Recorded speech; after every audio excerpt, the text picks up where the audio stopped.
ਉਹਨੂੰ ਬਾਹਰ ਆਦੇ ਵੜ ਚ ਲੈ ਗਏ ਛੱਕ ਕੇ। ਇਹਨੇ ਸਾਡੇ ਨਾਲ ਜ਼ਿਆਦਤੀ ਕੀਤੀ। ਹਟ ਕੇ ਤੇ ਸਾਲੀ ਮੇਰੀ ਤੇ ਬੱਖੀ ਪੈ ਗਏ ਦੋਵੇਂ ਭਰਾ।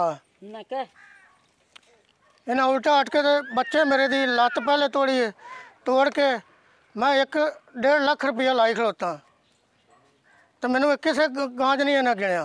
उल्टा हट के तो मेरी इज्जत नूं पै गए ने। ते मेरी बेटी सी ये घर कल्ली सी। इन मैं आखा भी आ बेटे नूं रोटी पका दे भरा नूं ते आ काम बर्तन बुर्तन धो लवी। कोई नहीं मैं हट ते आई ते छोरी आ गई कोई नहीं। मैं सारा ढूंढा कोई हत्थी पैंदा रे नूं कहंदा गंदे काम करे नहीं करदी। फिर ते सानू पता लगा असीं आए इन्हां ने मेरे कपड़े पाड़े दोवें भरा मेरे बक्खी पै गए ने। छोरी दे भी बक्खी पैंदे मेरे भी बक्खी पैंदे। उनकी इज्जत लुट्टण की कोशिश करते हैं ते सानू इंसाफ चाहिदा है।